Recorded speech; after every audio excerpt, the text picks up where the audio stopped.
80 miles north of Kiev is the town of Slavutich. Almost everyone who lives here works in the same place, and most commute by train. Today, I'm going to join them. So I assume this was the station clock, but apparently it's a radiation meter. When do you ever get on a train having checked the radiation meter? The answer is when you're catching a train to a nuclear disaster zone. It's very busy, lots of early morning workers. It's quite interesting. You don't need to get a ticket because nobody in their right mind is going to go to Chernobyl unless they're working.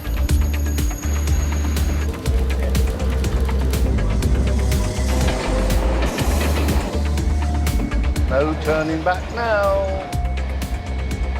This train is taking us into the heart of the Chernobyl radiation exclusion zone, where I'm going to visit the reactors and the original workers' town of Pripyat. I'm actually a bag of nerves, but everybody else looks pretty relaxed. Morning. Morning. I am Christopher. I'm Alice. Nice to meet you. How long have you worked at Chernobyl? I have been working for 4 years already. Do you worry at all about radiation? No, I don't worry, because it's no radiation nowadays. Should I be worried? Because I'm worried. Why? Because I'm a big wimp. You don't worry. This railway line, dating back to the 1920s, is one of the main reasons the nuclear power plant was built here. Around 16 sites were shortlisted, but the fact they'd already gone to the trouble to build this rural railway tipped the balance in favour of Chernobyl. So that's Chernobyl. Wow, it looks enormous. It's a huge site. In 1986, the power station employed over 10,000 people.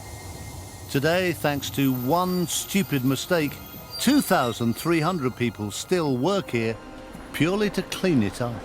So many people, God.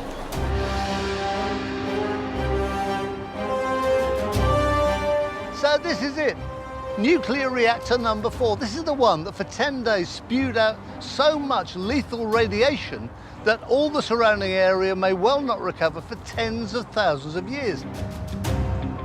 Apparently it's safe for me to stand here because they built this huge concrete and steel arch, completely sealing everything in. When reactor number 4 exploded in the early hours of the 26th of April 1986, after a botched safety test, it caused the worst nuclear disaster the world had ever seen. 2 died that day, and 29 emergency workers died in the coming weeks, and thousands more are still dying from the radiation.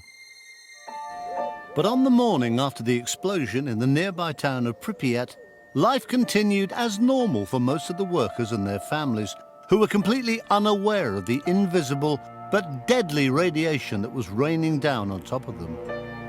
So keen were the authorities to downplay the disaster that, according to some reports, they even ran the rides at the town's newly built amusement park that morning. The Kremlin kept tight-lipped about the disaster for 2 days, until abnormally high radiation levels were detected over Sweden, some 800 miles away. Only then did the authorities think they had to admit the truth to the rest of the world. When the evacuation finally got underway, residents were told they'd be back in their homes within a few days. But of course, they never returned. The town's train station was also abandoned. This has got to be the ultimate train graveyard. Behind me, tucked away in these woods, are all the locomotives, carriages, rolling stock that were working here on that fatal day. They were so contaminated by radiation, they've never ever moved a single millimetre since. But for all these stricken trains destined to rust in peace, the same is not true of the line itself. Morning! Morning! Can I get up there? Welcome to train. Thank you. This train has a really important role to play, but I've got serious misgivings about taking a ride. Oleg, what does this train carry? Этот поезд перевозит отработавшее ядерное топливо, которое было в активных зонах реакторов наших. Топливо радиоактивное, и оно перевозится в специальном упаковочном чехле, который находится в вагоне-контейнере. Over the next few years, this train's job is to carry 21,000 fuel assemblies, about 3,000 tons of radioactive waste, away from the reactors for disposal. So, are we carrying radioactive material behind us today? Сейчас мы топливо не перевозим, это заявка нашего цеха, и это является технологической перевозкой на сегодняшний день. Thank heavens for that. Of course, they can't just fly tip it.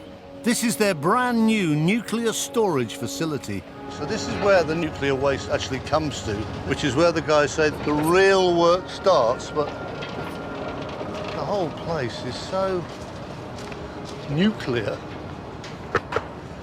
Okay, I'm going in. Project director Steve White from Bury in the UK is going to show me where it all ends up. That train will bring the nuclear fuel to be processed in the facility behind. So it's all processed there. All chopped and packaged, and then its final resting place will be in these modules here, which we can go and have a look at now if you like. The clean-up operation has taken the cost of the accident to over $700 billion US. All because of that one stupid mistake. Oh, no, I'm sorry, it's just like a giant laundrette. What is this? This are what we refer to as the storage modules. See, there's one already in there. So, would that be radioactive? Yes, it will be, but not too radioactive. I mean, you wouldn't want to stand there for hours on end. It's very thick steel and it's shielded, and there will be further shielding on the front of the door. But yes, there will be radiation coming out from that. I feel kind of reassured now by guys like you, and but there's still that fear of coming here. It's a word that frightens people. Yeah, and again, it's deceiving. As you probably came through the area, you would see that we've got trees all in bloom, wildlife is blooming, radiation you can't smell, you can't see, you can't taste it. The area is still contaminated and it needs to be respected, of course. But how about me? Am I contaminated? So this is one final machine to tell me, basically, that I'm free of radiation. I hope I am. So I put my hands flat, put my head against it. Yeah!